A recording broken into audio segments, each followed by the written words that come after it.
El paño que cubría el mueble pesado cayó con un susurro seco, levantando partículas doradas de polvo que danzaron en la luz filtrada por las persianas. Carmen dejó de respirar. Sus manos, acostumbradas al peso de la fregona y la aspereza del jabón, temblaron al sujetar el marco ornamentado. El rostro en el cuadro la miraba con la misma serenidad que ella había conocido años atrás, en aquellos corredores que olían a desinfectante y desesperanza. «Dios mío», escapó de sus labios antes de contenerse. «Doña Elena». El ruido de pasos en la escalera la hizo girar. Ricardo del Valle apareció en la puerta del desván, la pequeña Sofía agarrada a su mano. Llevaba un traje gris impecable, mas había algo cansado en sus ojos, una sombra que ni todo el dinero del mundo conseguía borrar. «¿Algún problema?», preguntó él, la voz controlada pero no áspera. Carmen miró del cuadro a él, luego de nuevo al cuadro. Su conciencia pesaba más que cualquier mueble que hubiera cargado. «Señor Ricardo», comenzó. La voz le salió ronca. «Yo conozco a esa señora». El silencio que siguió fue denso como el plomo. Sofía soltó la mano de su padre y se acercó al cuadro, curiosa.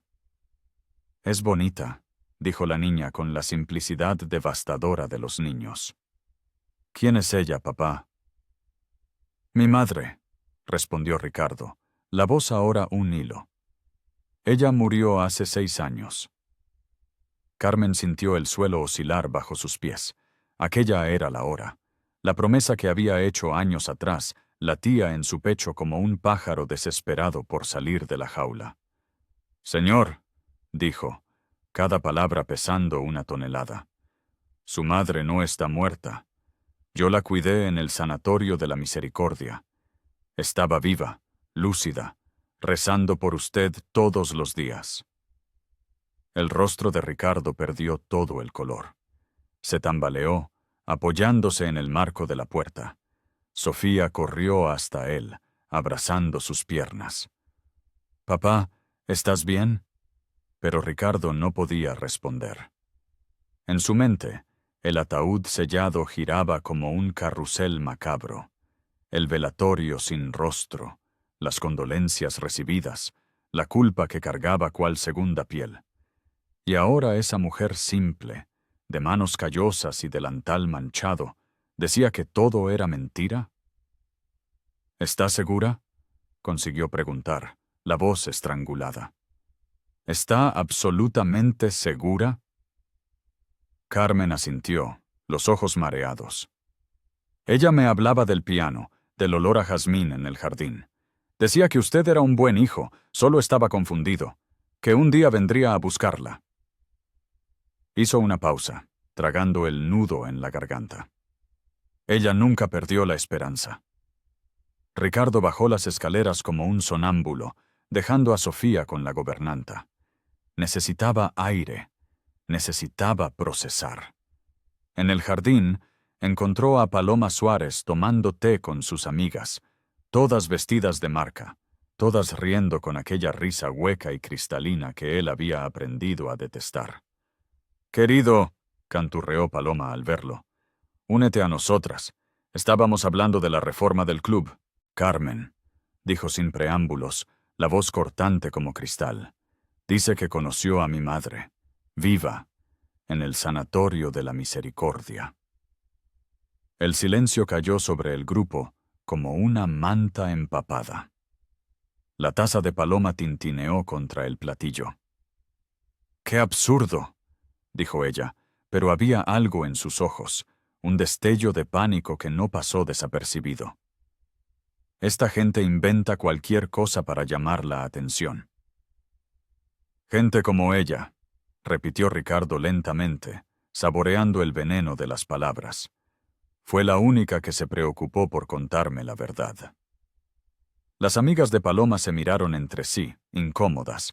Una de ellas murmuró algo sobre tener otro compromiso. En minutos, el jardín del olivo centenario estaba vacío, excepto por la pareja. «Ricardo», Paloma comenzó, cambiando de táctica, la voz ahora melosa. Estás perturbado. Es comprensible. Perder a tu madre de esa manera. Pero no puedes creer cualquier delirio de una empleada. ¿Delirio? Su voz subió una octava. Ella describió perfectamente a mi madre, cosas que nadie más sabría. Paloma se levantó, alisándose el vestido de seda. Coincidencias. O quizá ha investigado sobre nosotros. ¿Sabes cómo es esta gente? Siempre buscando un modo de aprovecharse. ¡Basta! El grito de Ricardo resonó por el jardín, haciendo que los pájaros levantaran el vuelo. Basta de esta gente. Basta de tus mentiras envueltas en seda. Él regresó al interior, el corazón martilleándole. En el despacho, cogió el teléfono. Tenía contactos, recursos, y por primera vez en 6 años tenía esperanza. En la recepción, una mujer joven con aire aburrido apenas levantó los ojos del móvil. Las visitas son solo los domingos, recitó mecánicamente. No vengo de visita, dijo Ricardo, dejando su tarjeta sobre el mostrador. El nombre del valle tuvo el efecto esperado. La muchacha enderezó la postura. Necesito información sobre una paciente, doña Elena del Valle. La recepcionista tecleó nerviosamente. Frunció el ceño. Tecleó de nuevo. Señor, no hay registro de defunción para ese nombre. El mundo pareció inclinarse. Ricardo apoyó las manos en el mostrador. Pero me llamaron. Dijeron que había muerto. Parada cardíaca. Puedo llamar a la hermana Teresa, ofreció la muchacha, ahora genuinamente preocupada. Lleva aquí 20 años. Quizás se acuerde. La hermana Teresa era una señora menuda, con ojos que ya habían visto demasiado. Al oír el nombre de doña Elena, sus ojos se iluminaron. «¿Doña Elena?» Claro que la recuerdo. Una señora distinguida, siempre rezando. Repetía todos los días que su hijo vendría a buscarla. Hizo una pausa, estudiando a Ricardo. ¿Es usted el hijo?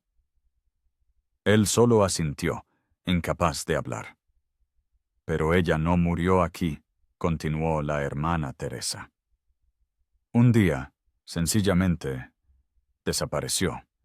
Dijeron que fue trasladada a otra ala, luego a otra clínica, pero nunca supimos a dónde. ¿Quién dijo? ¿Quién lo autorizó? La hermana. Teresa bajó la voz, una sombra de resignación cruzando su semblante. Su esposa, señor del Valle. Ella era quien se ocupaba de todos los trámites. Venía aquí con un médico particular, el doctor Manuel Ortega. El nombre cayó sobre Ricardo como una bomba fría. Conocía a Manuel, amigo íntimo de Paloma. Asiduo a las cenas en la mansión, su risa hueca y cristalina aún resonaba en sus recuerdos. La traición, ahora, tenía un rostro familiar. De vuelta en el coche, con el corazón martilleando un tambor de guerra en su pecho, Ricardo llamó a su abogado, Javier Ruiz. «Necesito todo», exigió, su voz tensa. Extractos bancarios, transferencias, documentos médicos, todo lo relacionado con mi madre en los últimos 6 años. Mientras la espera se hacía un abismo, regresó a casa. Carmen aún estaba allí, acabando la limpieza, sus manos acostumbradas al peso de la fregona. «Señora Carmen», la llamó Ricardo, la formalidad, ahora transmutada en respeto genuino. «Necesito más información. Cualquier cosa que pueda ayudarme a encontrarla».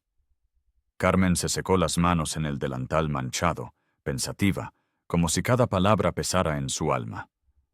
«Había una enfermera», dijo tras un momento. «Isabel, era la única que trataba a doña Elena con cariño.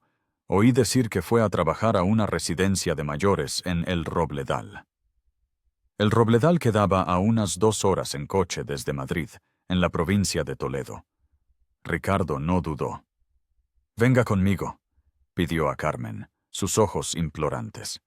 Necesito a alguien en quien mi madre confíe, por si... No hizo falta terminar la frase. Carmen solo tomó su bolso.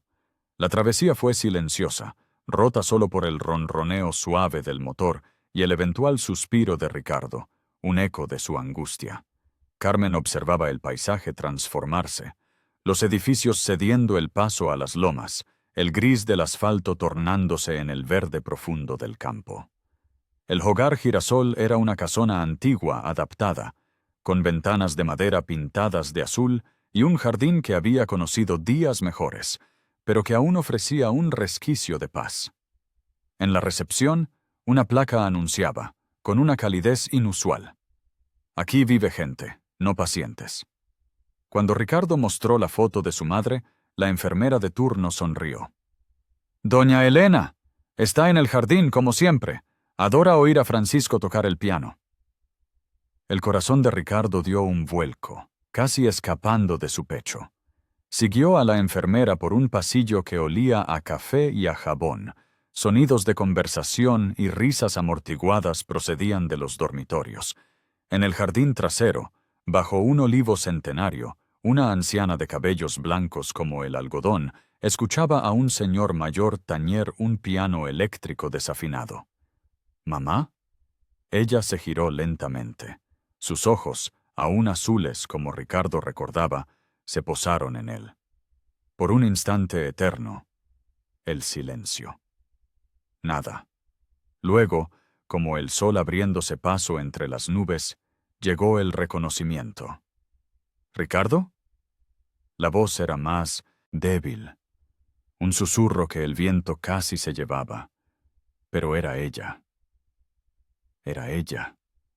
Cayó de rodillas allí mismo, sobre la tierra batida, abrazando sus piernas como Sofía abrazaba las suyas. «Perdóname», sollozaba, las palabras ahogadas por las lágrimas. «Perdóname, perdóname, perdóname». Doña Elena acarició el cabello de su hijo, ahora salpicado de canas en las sienes. «No hay nada que perdonar, hijo mío. Sabía que vendrías». Carmen lloraba en silencio, apoyada en el quicio de la puerta. Otros residentes se aproximaron, curiosos ante la escena que presenciaban. Francisco, conmovido, dejó de tocar. «¿Cómo?» Ricardo del Valle levantó su cara húmeda. «¿Cómo puedes perdonarme?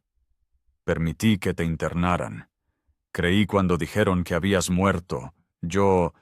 Fuiste engañado», dijo doña Elena con firmeza. «Sé distinguir un corazón engañado de un corazón cruel. El tuyo siempre fue bueno, Ricardo. Solo perdido».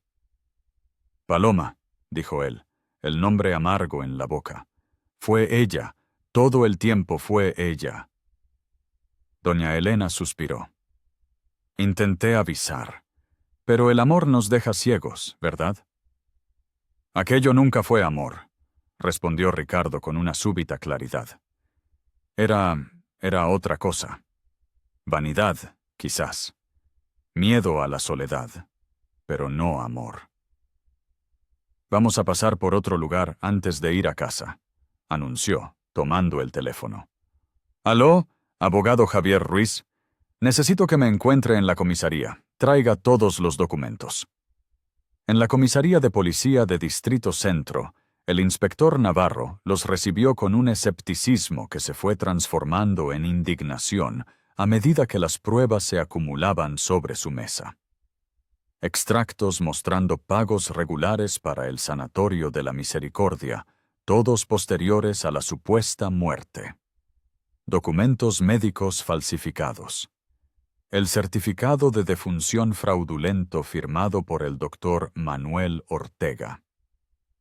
«Esto es secuestro, falsificación de documento, estafa», enumeró el inspector. «¿La señora quiere presentar una denuncia?» Doña Elena miró a su hijo. «¿Qué piensas, Ricardo?» «Creo que la verdad necesita salir a la luz». Cuando llegaron a la mansión del Valle, ya era de noche. Paloma Suárez estaba en el salón, el móvil pegado a la oreja, andando de un lado a otro como un animal enjaulado. Al verlos entrar, Ricardo, Carmen y, por último, doña Elena, dejó caer el aparato. «Imposible», susurró, el rostro ahora del color del papel. «Hola, Paloma», dijo doña Elena con calma. «Veo que has cuidado bien de mi casa». «¿Su casa?» Paloma intentó recuperar la compostura, la arrogancia volviendo como una máscara mal ajustada. «Esta casa es mía. Soy la señora del Valle». «Ah, sí». Doña Elena caminó hasta el piano, pasó los dedos por la madera empolvada. «Curioso, no veo su nombre en la escritura». Sofía apareció corriendo, se detuvo al ver a la señora extraña. Ricardo se arrodilló junto a su hija. «Sofía, ella es tu abuela. Abuela Elena». La niña estudió a doña Elena con esa intensidad propia de los niños. Entonces, como si tomara una decisión importante, se acercó y tomó su mano.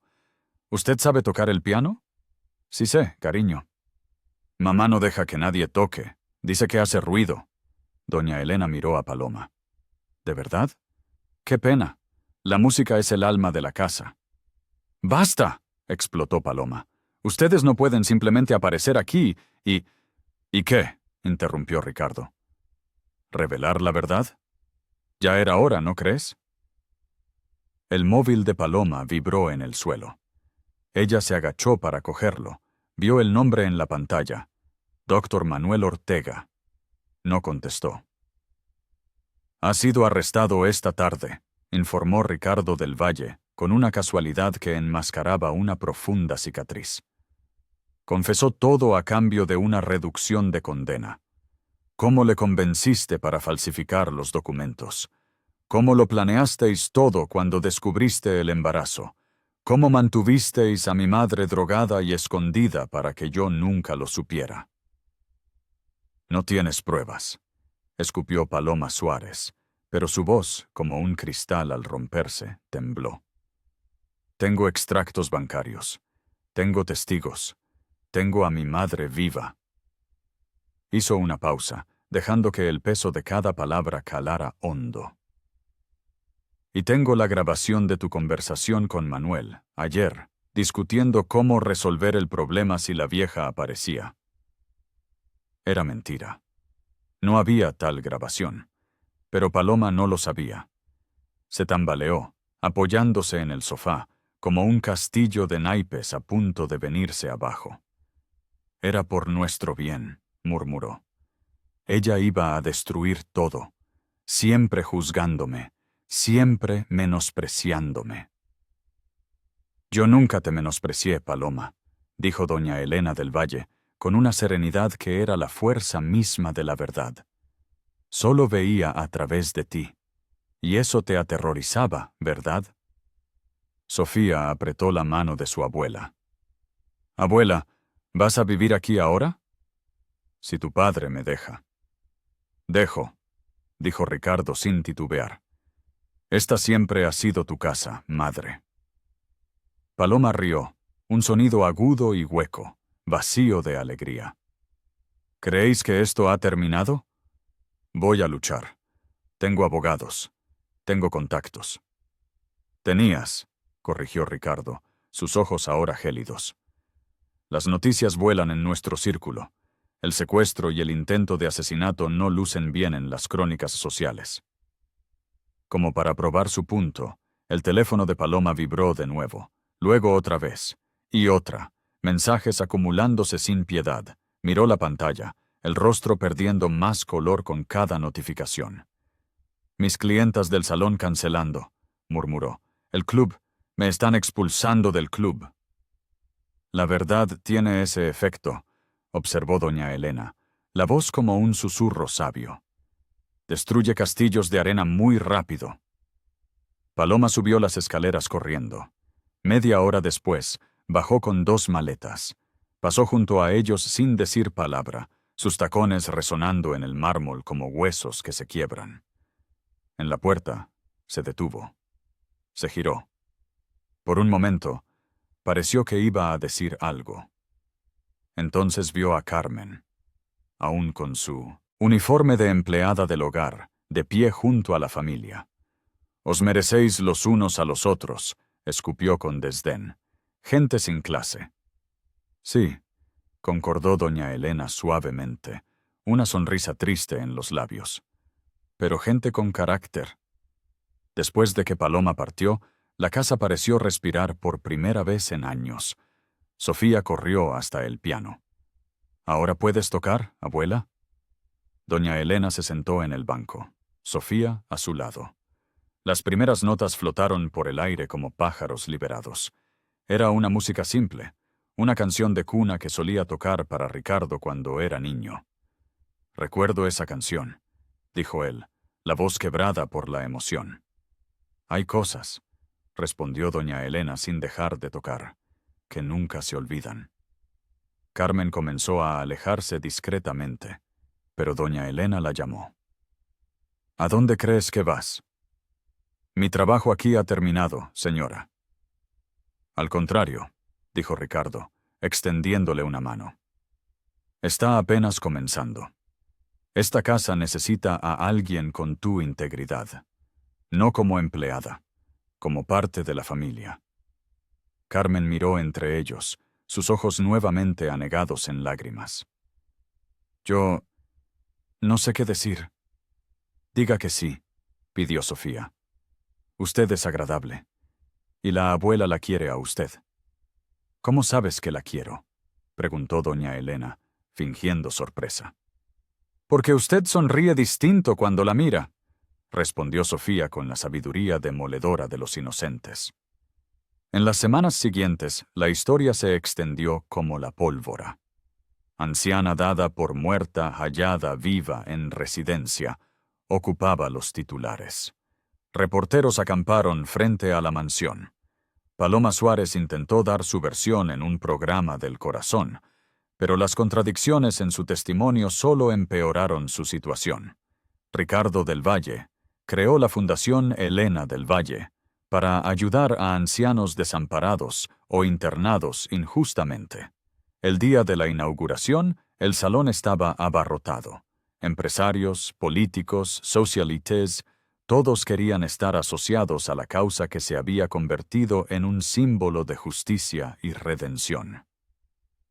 «Señoras y señores», comenzó Ricardo al micrófono, doña Elena a su lado, «he aprendido que el amor verdadero sobrevive a todo, hasta a la muerte fabricada. He aprendido también que la verdad, por más que intenten enterrarla, siempre encuentra un modo de volver a la superficie». Hizo una pausa, sus ojos encontrando a Carmen en la primera fila, Sofía en su regazo. «Y he aprendido que la familia no es sobre sangre o apellidos, es sobre quien está a tu lado cuando las máscaras caen». Doña Elena tomó el micrófono. «Pasé años en silencio forzado, pero nunca perdí la fe. Sabía que la verdad saldría a la luz». Miró directamente a una de las cámaras. «Para aquellos que tienen a sus seres queridos en situaciones similares, no se rindan. Investiguen, cuestionen, luchen». Aquella noche, después de que todos se fueron, la familia, ahora incluyendo a Carmen oficialmente, sentó en la galería. Sofía dormía en el regazo de la abuela, el piano sonando suavemente en el salón, a través de las ventanas abiertas.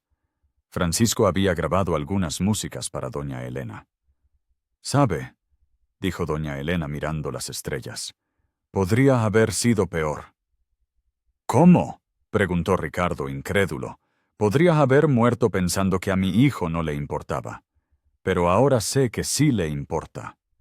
Y eso vale más que todos los años perdidos». Ricardo tomó la mano de su madre. Del otro lado, Carmen sujetaba la otra. Sofía murmuró algo en su sueño sobre la abuela y el piano. «¿Sabe qué más?», continuó doña Elena. «Paloma me hizo un favor sin querer». Todos la miraron sorprendidos. Me mostró que incluso en el peor lugar, en las peores circunstancias, existe bondad. Apretó la mano de Carmen. Existe gente dispuesta a arriesgar lo poco que tiene para hacer lo correcto.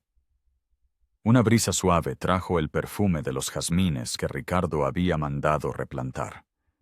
El piano en la grabación llegó al final de la música y recomenzó, en un bucle infinito, como los giros que da la vida. ¿Y usted? Doña Elena se volvió hacia quien lee esta historia. En el lugar de Carmen, ¿habría arriesgado su empleo para contar la verdad? En mi lugar, ¿conseguiría perdonar? Es fácil juzgar a Ricardo por su ceguera, pero ¿cuántas veces elegimos no ver lo obvio porque la mentira es más cómoda? El piano sigue sonando. Sofía crece oyendo historias de su abuela sobre resiliencia y perdón. Carmen encontró una familia donde menos lo esperaba. Ricardo del Valle aprendió la diferencia entre parecer amado y serlo de verdad. ¿Y Paloma Suárez? Se dice que fue vista trabajando como dependienta en unos grandes almacenes, el apellido del Valle, borrado de todos los documentos, sustituido por su nombre de soltera, ese que tanto había intentado olvidar. La mansión en el barrio de la Prosperidad ya no es más escenario de escenas vacías y apariencias. Ahora es un hogar. Las risas de Sofía resuenan por los pasillos. El piano ha vuelto a la vida. El olor a jazmín se mezcla con el aroma a bizcocho casero que Carmen prepara cada tarde. Doña Elena, a veces, despierta en mitad de la noche, desorientada, creyendo que aún se encuentra en la clínica. Pero entonces escucha la respiración de Sofía en la habitación contigua, los pasos de Ricardo en el pasillo, a Carmen tarareando en la cocina mientras prepara el té. Y sonríe, porque, al final, el amor siempre halla su camino de vuelta a casa, incluso cuando intentan sepultarlo en vida.